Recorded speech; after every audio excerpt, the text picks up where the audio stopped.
Welcome to The Aggregate, narrative coatings from around the globe. It's a show that salutes the close-knit community of architects, designers, builders, and artists from our world who refuse to ration their plaster passion. Amidst a world of click-and-stick emotions, the show celebrates the spoken word and forces us to listen, process, and grow.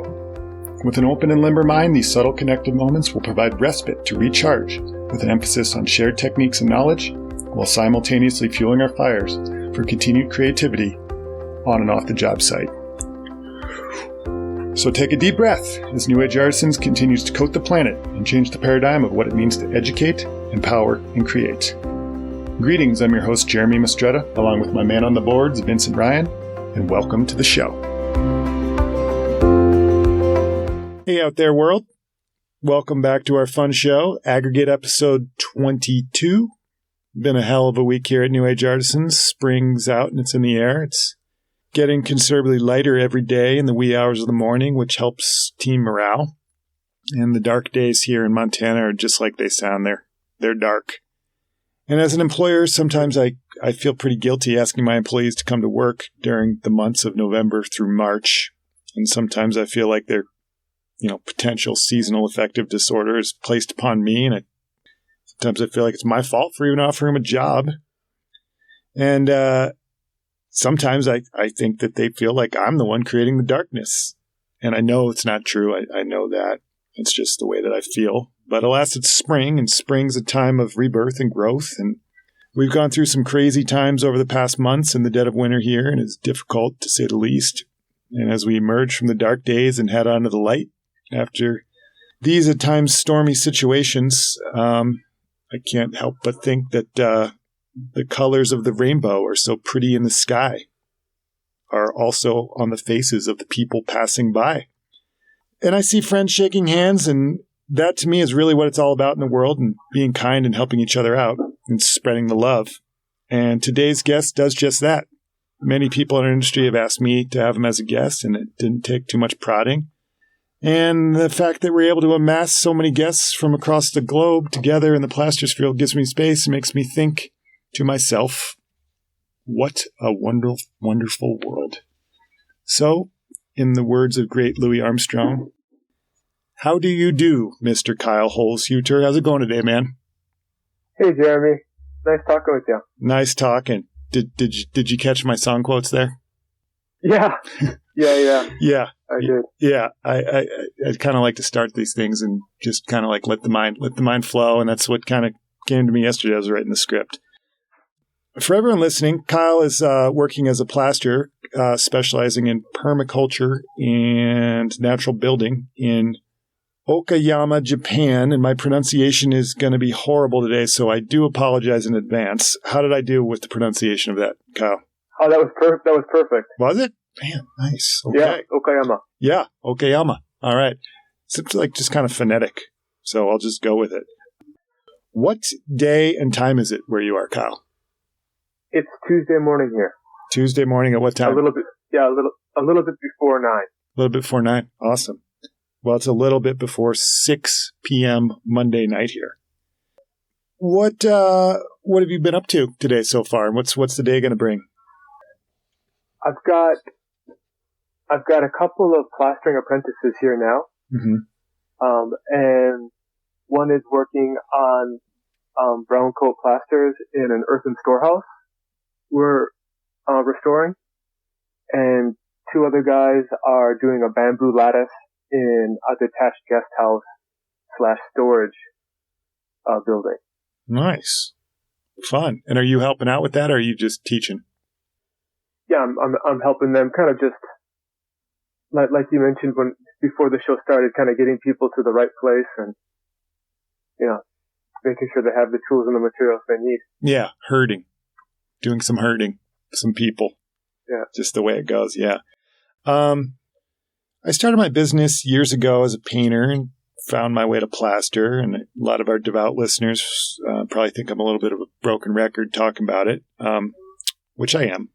However, it's a true story, and it gives a glimpse into the window of my life. And I really love getting glimpses into the lives of others and what makes them tick and what drives them and how did an American wind up in Japan celebrating permaculture and natural building? That's the big question for me today. So in order to do that, I want to take it back. And let's go way back there, Kyle. Where did you grow up? Okay. I grew up in Madison, Wisconsin. Nice. What years were those? I was born in 1977, and I went to college in Iowa. So for the first 18 years, I lived in Madison, Wisconsin. Wow. Nice. Iowa just did some serious business in the women's NCAA tournament. Oh, yeah? Yeah, it was impressive. They didn't win, but there was a girl, Caitlin Clark. Let me tell you, she's good.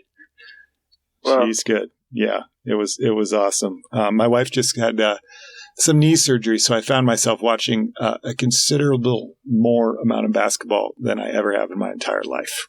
But I got into it. Well, in Madison, Wisconsin, what were your youthful years like? What did you get into when you were younger?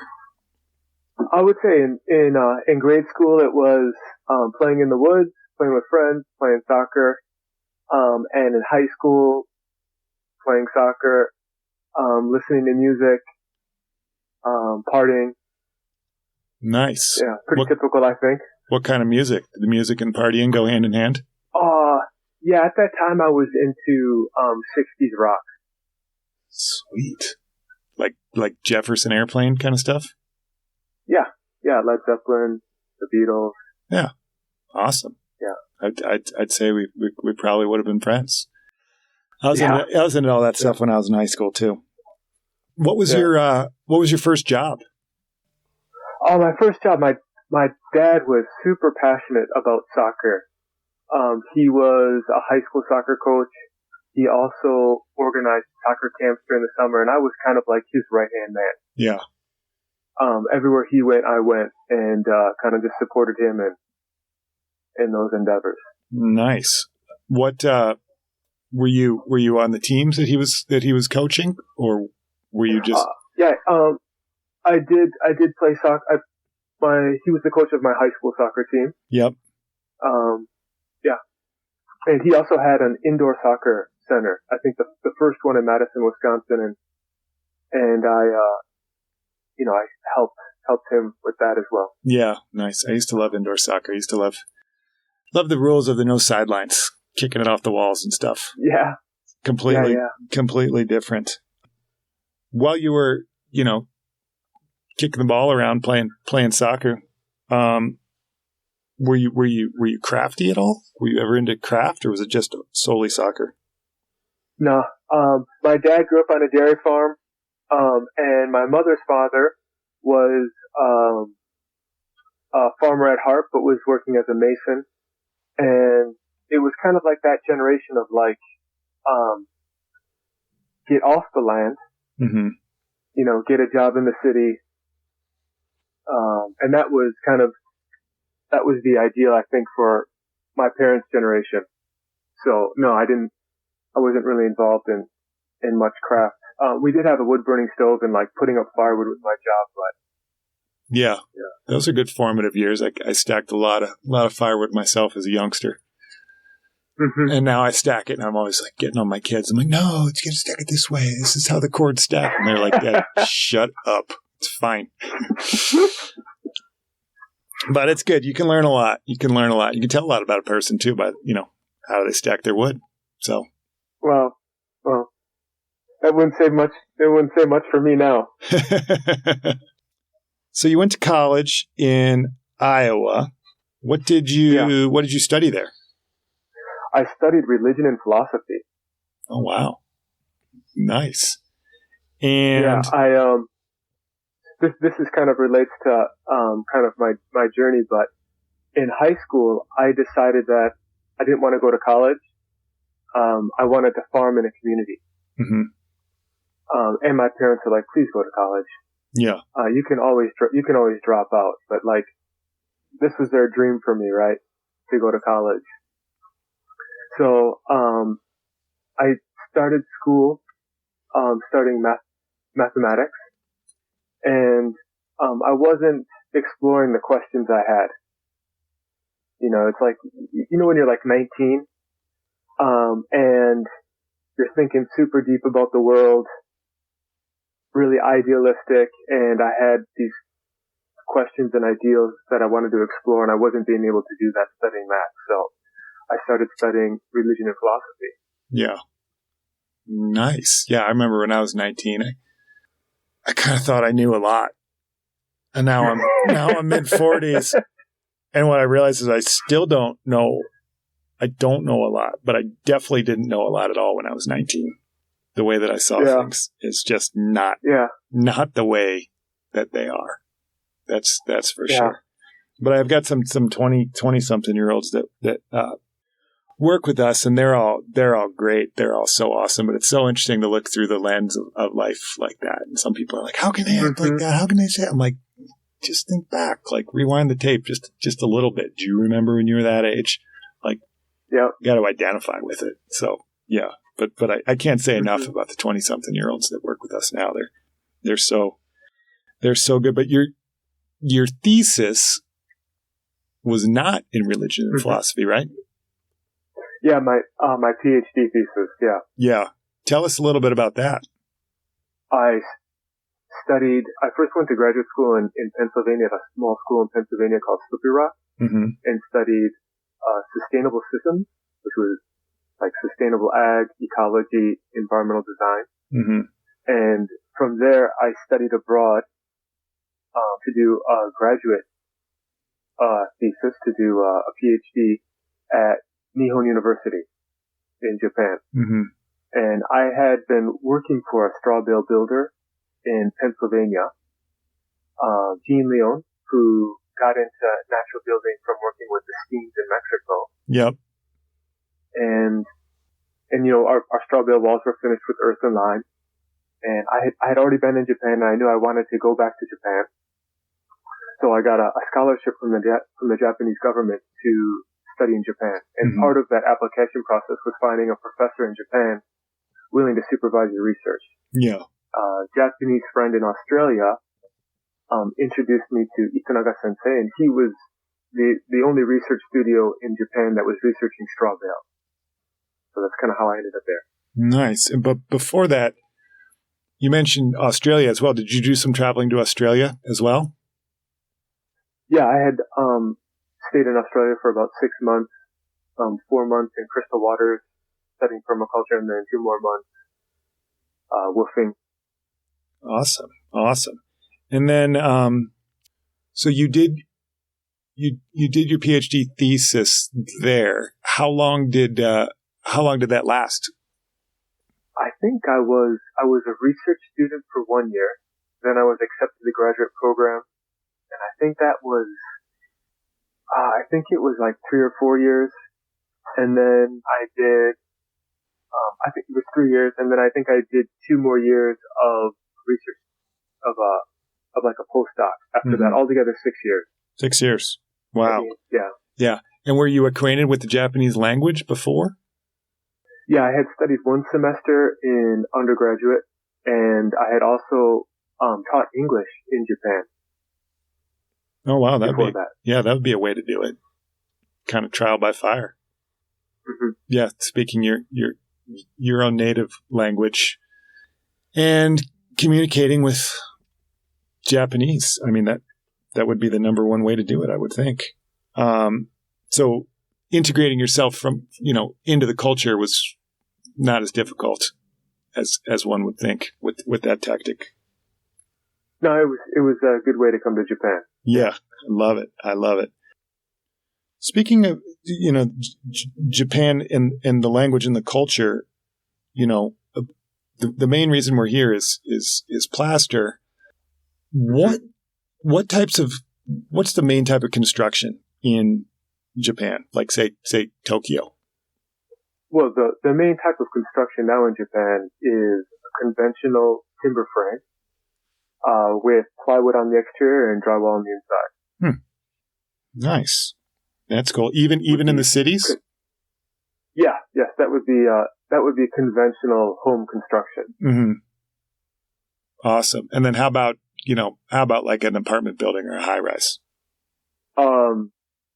Steel steel structure or a concrete structure or a steel reinforced or steel structure with concrete. Mm-hmm. And then how is natural building looked at in Japan? It's a different scene from Europe and North America. Yep. The natural building in Japan, for the most part, is the living tradition mm-hmm. of vernacular building in Japan.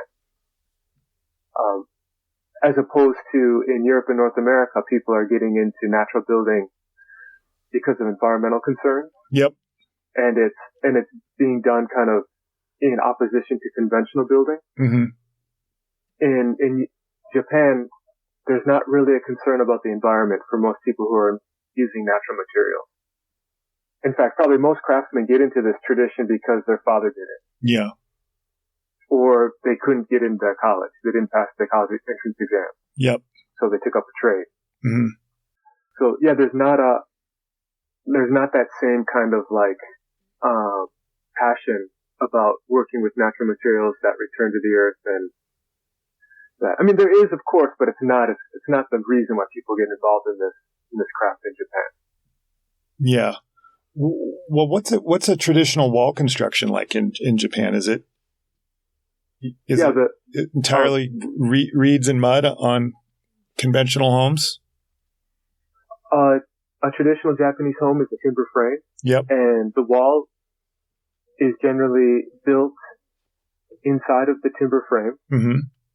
It's a bamboo lattice.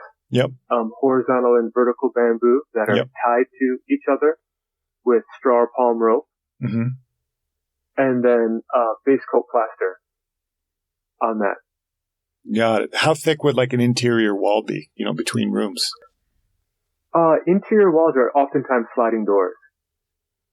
Oh, sweet. And exterior walls are probably about 6 centimeters, so a little bit more than 2 inches. Mm-hmm.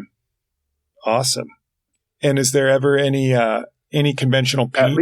At least? Yeah. I would say at least 6 centimeters, though. Yeah. So not very thick. That's the minimum. Yeah. Minimum. And they're always built. The posts are always the wall's recessed from the post. Yep. So if the post is, let's say, 105 mil or 120 mil, the earth plaster has to be thinner than that. Mm-hmm. You're generally looking for about a 15 mil reveal on the post would be pretty typical. Got it. And what are the posts? What are the posts coated with? Are they coated with like some sort of oil? Oftentimes they're not coated with anything. Just raw. Yeah.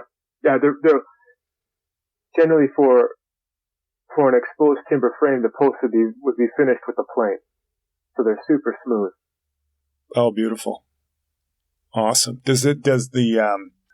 I'm just thinking, kind of going off script here for a second, but does the plaster, does it ever leach into the wood? You ever get any bleeding? Yeah, you have to be careful, huh? Masking is important for us, and traditionally there wasn't masking. Mm-hmm. So a lot of the techniques that we use are techniques that were developed not to get the timber frame dirty. Yeah. Which is a little different from the European tradition where you're plastering huge walls, right? And there's no exposed timber frame. Yeah, just planes right over. Yeah. Well, it seems like the intersection of these immaculate walls and then the intersection of the timber, like that line. I mean, that really separates a true craftsman from a journeyman or apprentice. You can see that. Exactly. The intersection of materials. Exactly. Yeah. That's exactly what the eye sees when it looks at the wall. The center of the wall doesn't matter as much as where those dissimilar materials meet. Mm-hmm. Yeah. Yeah. It's all about the confluence of materials. What is, and it's probably a difficult question to answer, but what's the history of plaster in Japan? I know that there's a kind of a long-standing history of tea houses being plastered. But can you speak to a little bit of the history for us? I'll try to make it brief because I could talk for a long time. Oh, yeah, let her rip. And at some point, I think it'd be really cool to, put this together into a book or a paper or something. But I think that plastering in Japan has developed to a very high level on account of 4 different factors. The first factor being population density. In the Edo period from, I think it was like the 1500s to the 1800s, Tokyo, at the time known as Edo, was the largest, most highly, had the highest population density of any city in the world. And when you have a high population density, you can concentrate in one specific field, and you can have other people do the other tasks, right? As opposed to being in the country, or in a very low population density where you have to do everything yourself, right? You can't call the carpenter, the plumber, electrician, or, the plasterer. You got to do it yourself. Yep. And I think that's really reflective in America and Australia, kind of like this pioneer spirit. Yeah, definitely certain parts of it, especially rural areas. Folks are doing just about everything. So I think that's the first important factor. The next one is probably the tea house culture. In I think it was the 1600s, Sennorikyu, who was a Buddhist monk and also the founder of the tea ceremony in Japan, he finished his tea house with earth. And at the time in Japan, earth was a finish for the commoner. And the aristocracy and temples and shrines, they all finished their walls in white. Either a lime plaster or a washi paper finish over the earth. But Sennorikyu, who was having tea with the most powerful and wealthy people in Japan, finished his tea house with earth. And that was kind of revolutionary. And he was a revolutionary. He was also executed for being a revolutionary. And he had a very new aesthetic. He thought earth was beautiful. He wanted to share that with people, and he was also spreading the tea ceremony in Japan. And the tea ceremony spread throughout Japan, and with the tea ceremony, tea houses were being built. And the people building tea houses were people with power and money, and everybody wanted the next best tea house. So they would give the craftsmen as much time and money as they needed to build the best tea house they could. And kind of in that environment, craftsmanship really rises, right? Yeah, a little bit of competition. Completely different from like our modern fast and cheap. And so I think that's a reason why earth plastering in Japan developed to a really high level. And then another reason why earth and lime plastering developed, I think, to a high level is because of the danger of fire and the earthen storehouse tradition. So the Japanese home consists of mainly flammable materials, a thatched roof, paper doors, timber frame, a kindling box waiting to go up in fire. So people would keep their most important valuables and their food stocks in their earthen storehouse. And the earthen storehouse is a timber frame with really thick earthen walls, probably about 30 centimeters or a foot thick, on all sides, top, even above. Between the structure and the roof, there's also a thick layer of earth. Yeah. To protect their food stocks and most valuables from fire. It also provides a really stable temperature and humidity for preserving those items. Yep. However, earth plaster's kryptonite is water and rain, right? So to protect those earthen walls from water, they would finish the earthen storehouses with a really thin lime veneer. Yep. And in pre-industrial Japan, lime was a really valuable commodity because there were no fossil fuels to burn it. Yep. It was all burned with charcoal. So if you use a lot of lime, you have to cut down a lot of trees, make a lot of charcoal. So they developed techniques in Japan for just applying lime plasters over earth a few millimeters thick. And then that's taken up a step with the building of castles. Same construction technique, timber frame, really thick earthen walls. And then in this case, you're plastering huge walls with lime, and it's really important that that lime stay workable for a long time. And I think that's why you see in Japan the use of seaweed glues in the lime plaster to retard hardening and to increase workability. Got it. Yeah, I like that. You know, the seaweed glues, and I just know of their existence. That's really about it. But you know, one big buzzword that everybody talks about, like, oh, shikui, and I don't even know, is shikui a technique? Is it a brand? Is it something that's been like bastardized, like Venetian plaster? Like what exactly is shikui?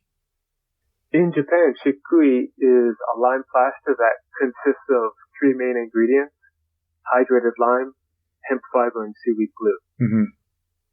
What do you think shikui is in a bucket on Fifth Avenue in New York City? Oh, I've got no idea. Because I've seen it. You know, people are always, you know, claiming, you know, it's like shikui, it's Cadillac, it's Venetian, it's, do you know what chuckum is?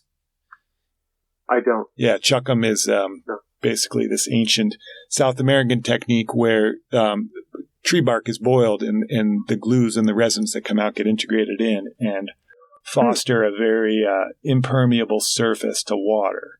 And now that they're, yeah, it's amazing and it's fascinating. But then I see chuckum on a bag, and I'm like, but I think that's a technique. I don't know if that's necessarily a product. So I'm just always interested to hear from the experts as to what they think. How about and again, I do not know how to pronounce these words. Sakan. Do you know what that is? Yeah, great pronunciation. Yeah, sakan is like plaster. Plaster. So a sakanya is a plasterer. Oh, okay. All right. And then how about, I was just Googling around on the internet trying to find some stuff. What about Kiwado? Kiwado is our company name. Kind of like our brand name. And Kiwado consists of three Chinese characters: tree, harmony, and earth. And it's kind of reflective of Japanese landscapes, Japanese architecture, building, plastering, the harmony of timber and earth, the harmony of trees in the landscape and the building. In Japan, like, the ideal is that no one feature of the building stands out. Mm-hmm. There's a harmony of the walls, the timber frame, the shoji doors. Same in the landscape. Yeah. Just humble architecture at its finest. Yeah, but there's also something about it that I think it doesn't matter what country you come from, what language you speak, what era in history you were born. When you see it, it's beautiful. Mm-hmm. Oh yeah, yeah, definitely. I mean, I've yet to be to Japan. It's very high on the bucket list. Very, very high. Awesome. Yeah, I want to see the architecture. I want to see the plasters. I want to come visit you. I want to see your permaculture center, and I'm not going to lie, I really want to go skiing in January. Oh, nice. Yeah, nice. Yeah. We call it. Well, we look forward to seeing you. Yeah, we call it Japanuary over here, when like half of Bozeman goes to Japan to go ski. Wow. Like Hokkaido. Wow. So. Wow. One of these years, I'm going to get on the plane and I'm going to make a visit. Nice. What one thing that I've really heard about. There's all these, you know, there's the Gir Beldi, the pure lime in the soil in Marrakesh, high in the Atlas Mountains. One thing that I constantly hear about is the soil content in Japan, how it really aids and fosters beautiful lime plaster systems. What is your perspective on that? So I don't have much of an answer for that. Yeah. So maybe I not true. I know that limestone is a plentiful resource in Japan. Like the Japanese archipelago has a lot of limestone. So lime is readily available, and the relatively pure limestone is used for building and construction. Yep. And the limestone with more impurities is used for agricultural lime. That's kind of my experience. My experience with working with earth in Japan and working with earth in other countries is one of the big differences between Japan and the Western United States, in my experience, is that our earths tend to be more acidic than the earths I've worked with in, let's say, Arizona or Canada. Yep. I just noticed that by how quickly the tools rust here as opposed to over there. Do you think that maybe that would have anything to do with general humidity in the air in Japan? Yeah, it could. Yeah, there could be higher rainfall, which would, I'm just guessing, possibly wash out the alkaline. Sure. Yeah. Alkalinity sooner. I'm throwing darts right now, just guessing as well. The tools are highly coveted here in the States. And I know that there is an ancient tradition, and I've heard this, and I would like you to tell me whether or not it's true or not. Somebody told me that when there was a moratorium or Japanese craftsmen were no longer allowed to make samurai swords, that they switched to making trowels and tools, carpentry tools. Is that right? Yeah. During the Edo period, when the samurai class was quite active, there were craftsmen who just made swords and craftsmen who made like farm implement tools, other tools. Also like plastering tools or carpentry tools. And then when Japan moved from the Edo period into Meiji and that samurai class was dissolved, you had all of these craftsmen who were making samurai swords that were out of work. And they began making trowels and planes and chisels and those tools. Awesome. And that's why you see like the samurai sword consisted of a steel edge that was covered with iron on both sides and behind, which provided that sword both some flexibility but also a very sharp cutting edge. And you see that same technique used in some Japanese knives, or always used in chisels and plane blades. And it sounds like the customs of craftsmanship and the values of the country are heavily embodied in the fabrication of these tools. At least that's what it seems like to me. When I have a Japanese trowel in my hand, and I don't love to use them for just general application. Some of our employees at times will, go run a scratch in a brown coat with a highly flexible Japanese trowel, and I'm like, I don't know about that. Like, I'd love to just very calmly polish the surface with a Japanese trowel. Do all of the craftsmen in Japan kind of have this, sacred philosophy of really loving their craft, like an electrician or a plumber? No.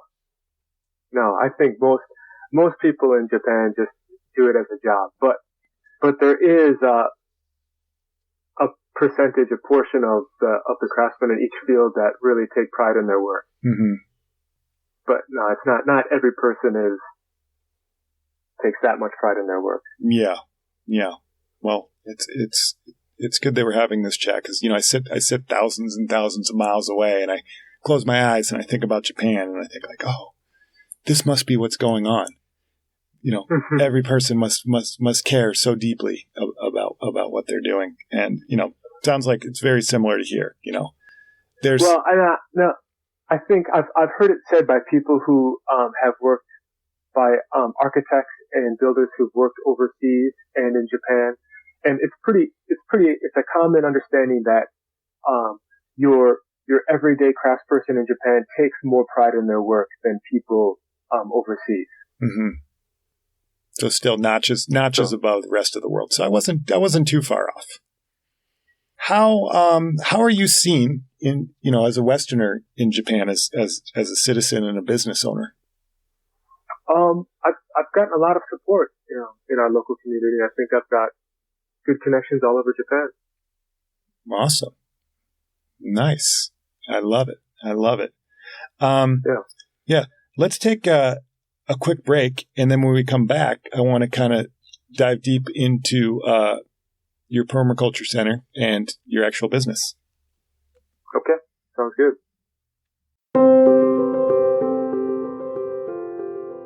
Plaster is an enigma. With so many recipes, techniques, and applications, its variety of definitions and shrouded secrets have muddled millions. Even with its ancient mysteries, there seems to be a spread in its modern popularity. Possessed by Pinterest and Insta images, newcomers frantically search the halls of Google, patching together some sense of structure to create three-dimensional walls, organic cornices, abstract art, and relief sculpture. What if the journey of discovering wasn't so daunting? What if all the coveted information was encapsulated under one roof? Wait no longer. We have amassed thousands of years of practice, technique, and art into one hub, the Plaster Portal. Through our modern technology, the portal preserves these processes and offers people around the world the opportunity to learn directly from the masters. And we're inviting you to be part of this paradigm shift. Please consider becoming a member today. With a small annual fee, your baseline membership provides purchasing access to New Age Artisan Plaster Blends, as well as curated content, including instructional videos, books, and specialty blog posts. And that's not it. You'll gain access to our ever-growing Artist Series classes, highlighting niche plaster finishes and industry professionals from around the world, eager to share their time-honored techniques. Together, we can inspire the world to celebrate these trades, discover new and valuable skills, and save the arts. Head to newageartisans.com and click the Plaster Portal link. Sign up is fast and easy and affordable.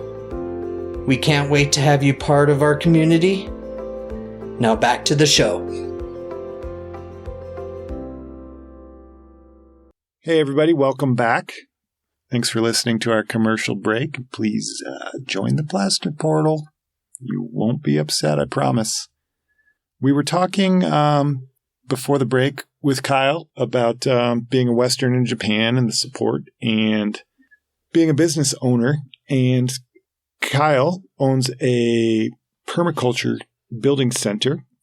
And when and why, Kyle, did you create the permaculture center? Yeah, I got married in 2013, and I was working on natural building all over Japan, and made it really difficult to start a family. Mm-hmm. So we were looking for a place to settle down, and I wanted to live in Eastern Japan and Kazuko. My wife wanted to live in Western Japan, so we had like this pulling in different directions. And every time I saw a site that I liked, she said no. And every time she liked a site, I was like, nah. And I was thinking like, what could I do in one place where I wouldn't have to travel so much? And I was thinking permaculture, because most of my 20s I spent farming. I also have lots of experience in different natural building skills. And it would be great if we could do that in one place rather than me having to travel so much for work. Mm-hmm. And in 2016, I found the site that we're at now. And in 2017, we began developing the site. Awesome. So you guys have been at it for some time. 7 years. Yeah, 7 years. Beautiful. Yeah. What is your exact definition of permaculture? Well, I think it began as a contraction of two words, permanent and agriculture. But really now it's become kind of a design system for providing all human needs, both hard and soft, food, energy, shelter, community, economics. It's taken on kind of a much broader definition now. Yeah. Why do you think it's important in Japan? Well, I think permaculture is important all over the world. And probably each part of the world also has their indigenous or vernacular permaculture. I think the Japanese Satoyama culture, kind of in pre-industrial Japan, over 90% of the Japanese population lived in Satoyama, or in farming and fishing communities that were largely sustainable. So I think part of our work here is using permaculture as a way of kind of reviving that traditional Satoyama. Mm-hmm. Awesome. And what was the process of creating the permaculture business in Japan as a Westerner? You mentioned that you have support, but I mean, I can't imagine that it was the easiest thing in the world. Well, we started with 4 people when we started, and people have come and people have gone, and I think right now I think there are 8 people here now with us. And do they all live there? Right now, 5 people live on site. I live about 5 minutes away, and 3 people live in our house. And another core member also lives about 5 minutes away in another house. Yeah. Awesome. So close proximity. Short commute. All in the same village. Yeah. All in the same village. Nice. I just like to close my eyes and kind of like imagine a setting. Just, draw a little verbal picture for us of what the setting's like on your space. Oh man, it's pretty amazing. I travel quite a bit for work all over Japan and all over the world. And every time I come back here, just the beauty strikes me. So we're at about 400 meters of elevation on a steep facing southern slope, facing the south, facing the sun. On clear days, we can see the mountains on other islands south of us. And the landscape is really set up kind of in a very traditional Japanese farm setup, which is really in line with the principles of permaculture. So below the main house, you have gardens and rice fields, and that's because all of the kitchen waste and the human manure coming out of the house is composted and then used as compost in the gardens. The wastewater coming out of the house is used for watering in the garden and then is purified in the rice fields before it flows into the river. And behind the house, you have a plantation forest. So you're bringing large timbers down to the worksite as opposed to bringing things up the mountain. And then above that, you have a mixed deciduous, coppiced, forest that's managed for fuel and for wild edibles and medicinals. And then above that, at the top of the mountain is our zone 5 that's relatively untouched. And there's a temple, a shrine, and several 100-year-old live oaks up there. It's really an amazing kind of environment. Oh, wow. How many acres is it? The permaculture center, I can't recall right now. I think it's about 2.5 or maybe 3 hectares, but the land that we actively manage is much less than that. The land is too large and the slope is too steep and there's too much edge to manage the whole thing at this point. So right now we're just manage a portion of that. Yeah, it's good. You got to know your limitations. We've got an area outside of town with a cabin on it and a decent amount of acreage, and it's God, taming the beast is really a thing. Yeah, it's wild. So, something else that would be different from the United States is because of the high temperature and high humidity, the vegetative growth is pretty intense. Yeah, like you said, taming the beast, it's a jungle. Yeah. Oh, yeah. Yeah, and it seems like those things, it's like you knock one down and 2 more pop up kind of thing. It's just, 3 steps forward, 4 steps back every day. What does a typical day look like for you there? We generally, there's kind of two typical days. One, probably I would say 1/4 to 1/3 of the time we're working off-site. Mm-hmm. So we've got plastering, generally plastering, sometimes building off-site. So we're either commuting to that or we're staying off-site. Got it. Some people are. Yep. And on the days that we're at the Permaculture Center, we generally meet at 8:30 for a morning meeting, and work, have lunch together, work again in the afternoon, and then have dinner together. The food is incredible. Yeah, I'm definitely coming to visit. That's for sure. Yeah. Yeah. Yeah. Yeah. And then you have workshops there. What types of workshops are held there? We have a year-long, like natural rice cultivation course, Mm-hmm. that meets once a month. We also do a natural textiles, course that meets once a month, growing cotton, indigo, other dyes, and do a lot of dyeing. Mm-hmm. And then we also have a monthly open day, like where we tour the site in the morning and we do an activity in the afternoon. And then we also offer intensive 1-day, 2-day, week-long courses in a variety of subjects.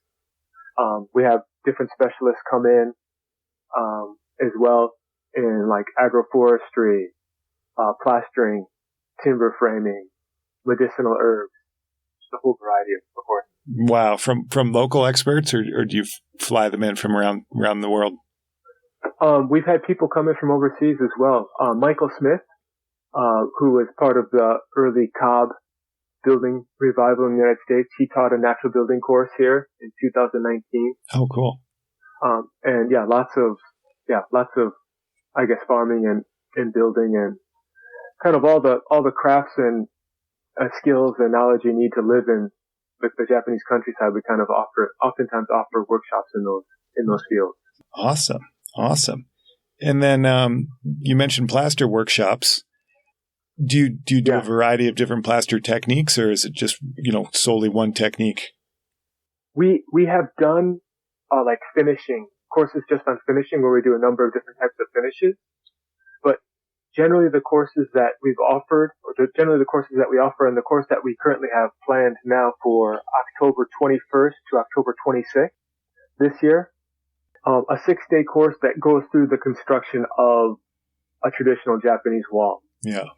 And so we have a number of walls at different stages, and we begin with, a lecture and then the bamboo lattice, harvesting the bamboo, splitting the bamboo, tying the bamboo lattice, then the base coat plasters, mixing and applying the base coat plasters. And then on a different wall, all the techniques that are used to, prevent the wall from cracking and also to prevent the wall from shrinking around the timber frame. Yeah.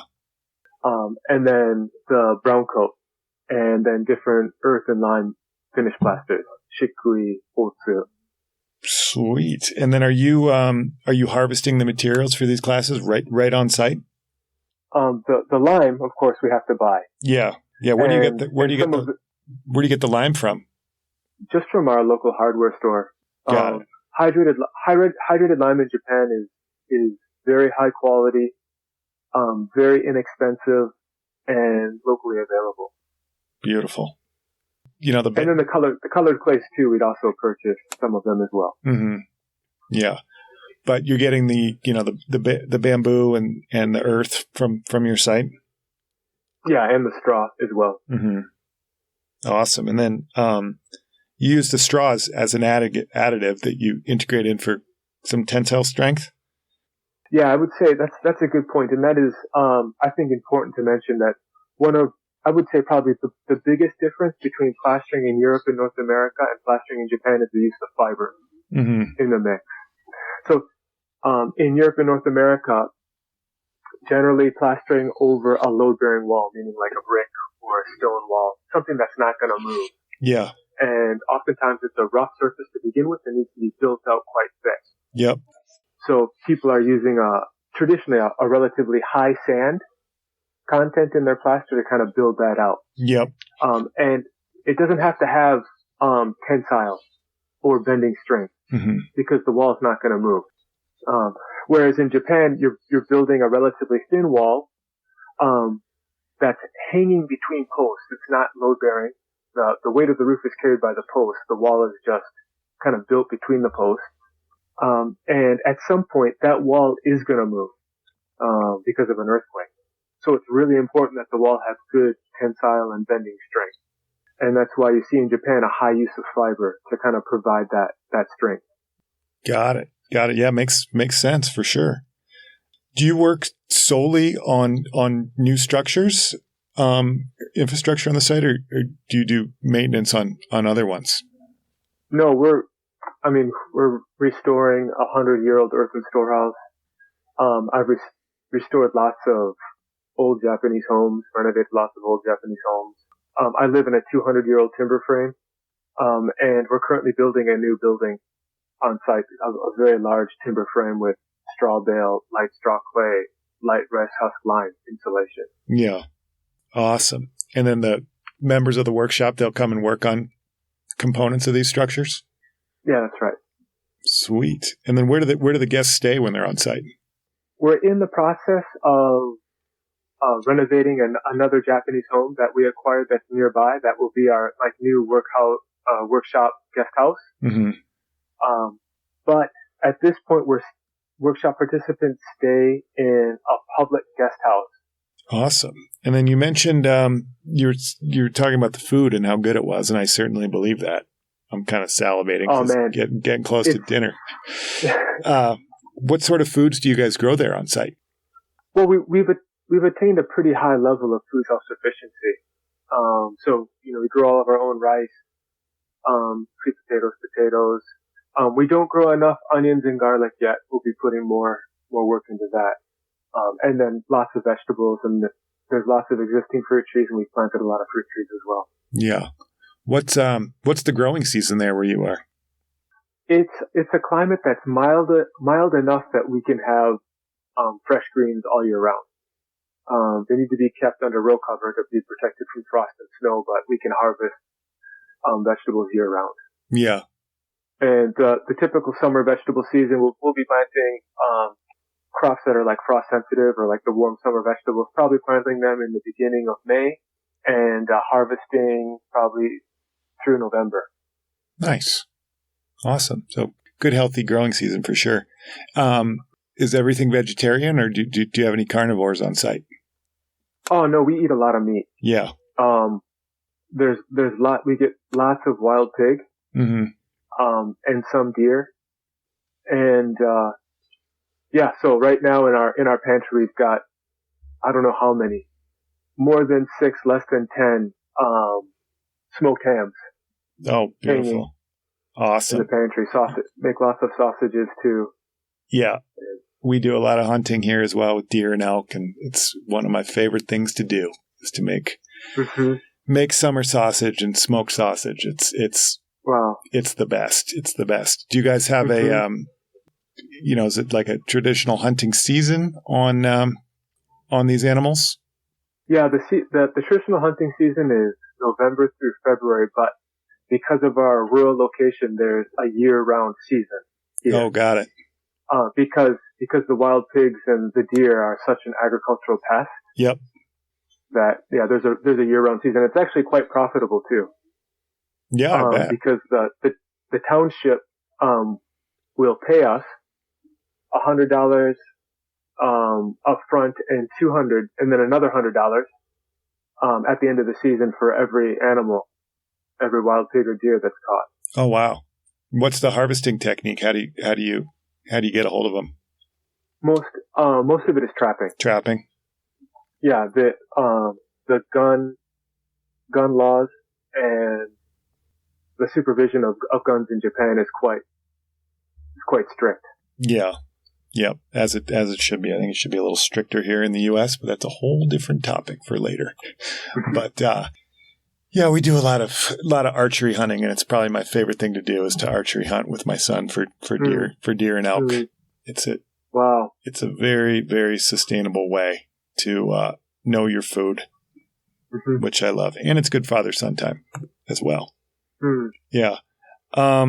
I could talk about hunting forever. So we'll come back on the page here. What's the farthest traveling student you've ever had? Oh, we've had students from all over the world. The United States, Europe, Philippines, Korea. Yeah, all over the world. Ticking the dots. That's good. How many other permaculture sites are there that you know of in Japan? Oh, I think there's tons of permaculture sites in Japan. Yeah. There's a big site in Kanagawa Prefecture, kind of the first place in Japan that really promoted Permaculture Center Japan. Mm-hmm. And then there are amazing people doing permaculture all over Awesome. Japan. And then do you guys work in conjunction with these centers ever? I mean, sometimes I'll go and teach somewhere else in Japan. And we've had people come and teach here as well from other permacultures from other parts of Japan. Yeah. Awesome. And then how about plaster? Are there other Japanese masters who teach plaster techniques as readily available as you? I have a good friend in Japan who's from France, Gervan, and you might have seen his work on social media. I'm not sure. And he lives half the year in Japan and half the year in France. And he does a lot of instruction in France in Japanese techniques. Oh, cool. What's his name? But, Gervan, and we call him Van, but Gervan. Yeah. Awesome. Yeah, he's a super funny, really nice guy. Awesome person. Yeah. And I know that there are some Japanese people who have taught a workshop when they go overseas, but it's not really the Japanese tradition to teach non-professionals. Another friend of mine from Tokyo, Tatsuya Kokura, I think his last name, Tokura. I can't remember his last name, but I know he teaches in Germany. I think like once a year. Awesome. Still, it's seldomly taught. I mean, if you ask for, a lime plaster, like a veneer plaster, we're kind of a dime a dozen here. But, the Japanese technique it's highly sought after. So it's nice to know where these folks are hiding out. That's interesting because for me, like I oftentimes think of the work that I do as like pretty mundane. Not that like artistic or I think like eye catching. I oftentimes think of like the Italian veneer or, these other techniques as being much more eye catching, colorful. Yeah. Well, yeah, I guess I would say, if I looked at a Japanese plaster, and I'm really like not the guy to talk to about it. You're definitely the guy, but I guess I could see it, not having a lot of depth. It kind of, wall would look very, very flat, not have a lot of movement. But I think it's like the culture, and it just seems very, very exotic to be in Japan, to be plastering. I mean, I close my eyes and I think about it in the setting that you gave to us verbally about your land. I mean, it sounds amazing, and it sounds like being able to, run mud in a place like that, regardless of how much movement or depth it has, it still has a tremendous amount of merit and is still highly sought after by the world. Everybody wants to know. There are also some amazing plaster artists in Japan who have taken their work beyond kind of the traditional or the functional plastering for a home, and have actually moved it more into art. Yeah. A great example of that would be Hasato Shuhei-san. I don't know if you've run across his work. I've seen a few things online, and I would never be able to pronounce their name as well as you did. But there's some carving that I've seen, and like some very like there's a tremendous amount of relief in some of this art form that I've seen. Yeah, there are some incredible artists in Japan, which isn't really the traditional art is a little different. The traditional art is more shikui sculptural stuff, and these guys are doing, have expanded out in different areas, but really just amazing artists. Yeah. It's interesting when you take the plaster, and you're calling it mundane plaster, but then you can take it and you can actually do these just out of these world sculptures with it, and really, really, really, embody your feeling as an artist. You can embody the customs of a country and spread it out over a canvas for the world to see. I mean, that to me is the next level of it all. You mentioned that sometimes, a lot of times you guys work off site. Are you working off site as a plasterer? Yes, that's right. Yeah. So like a contractor of sorts. Yeah, and I've got, right now we've got 2 apprentices that are just plastering with us. Yeah. And are you doing new construction or remodels? Both. Yeah, today in the morning, working on restoring the earthen storehouse, also building some bamboo lattice walls. And then in the afternoon, we're masking for a new construction. Tomorrow and the day after, we'll be doing 200 square meters, 2,000 square feet of cow manure. Awesome. Yeah, I feel like I saw that on your Instagram. Yeah. And you were talking about the cow manure being a natural water repellent. Yeah, that's right. Yeah, makes sense. I mean, I can think about walking around in a field and seeing some cow poop on the field, just seeing water just bead right off of it. Use what you have. Observation. Yeah. It's a cheesery. So it's a dairy farm and cheesery. Got it. And you're harvesting all the poop, and they harvest it for us. Oh, perfect. That's good. Yeah. And then and then are you integrating lime into it? No, it's just pure cow manure. Pure cow manure. Yep. How's the smell when you're traveling it? It's not that bad. Yeah. It's not as bad as you think. Yeah. Yeah. Have you told anyone in Japan that it's a shitty job? Have you told them that? Would they find that funny? Because I was like, I gotta hit them with this joke. Yeah. Well, we do lots of other puns as well. Like, yeah. There's lots of other puns that we play with the word. I'm just making sure it is still a job site. You could still joke around because. Yeah. I was like, am I serious? I was like, I can't let this go. I gotta. Vincent's dying laughing over here.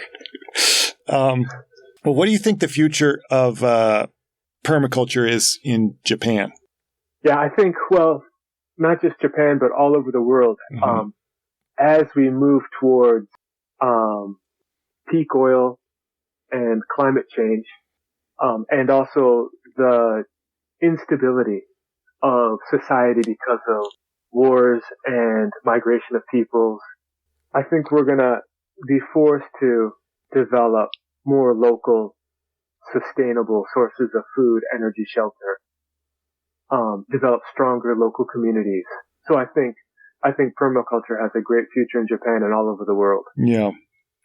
What do you think the future is for you, yourself, whether permaculture or just life in general? I'm 47 now, and I think for the next 30 years, I'm going to be busting away here, developing the site, increasing the number of people living here, developing a greater and greater sustainable community here. Awesome. Commendable. And then continuing to work in Japan and occasion abroad, plastering and working in natural building. Beautiful.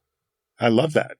That's perfect. Yeah, some people have these, they're like, I'm going to do this. This is this grandiose idea. And you're sticking to what you know, which is beyond commendable. So thank you. Thank you. Yeah, thank you. Yeah. Well, I know it was just around 9 o'clock when you started talking to us. So you probably have to get back to that cow manure. So I wanted to say thanks so much for taking the time to talk to us. And we're going to continue to follow along on your journey, and I will certainly be dropping you a line here sooner and later when I come make a visit. Awesome, thank you. It was great talking to you. I really enjoyed hearing like all the connections that we had in plastering and building in life, and really look forward to having you in Japan. Yeah. Keep me updated. Will do, sir. Thanks again. Have a great day. Thanks, you too. Thanks so much for listening. What a wonderful world of plaster, eh? Please join us next as we head to the progressive streets of Brooklyn, New York, and check in with Kelly Pereira. We'll get right down to business with our small world connection. Then we'll dive deep into early plaster schooling and her booming career as studio director and lead sculptor of the famous Foster Reeve Plaster Company, the leader in custom plaster products, design, and installation. We'll chat gypsum moldings, European inspirations, and serendipitous circumstances. Until next time, cheers!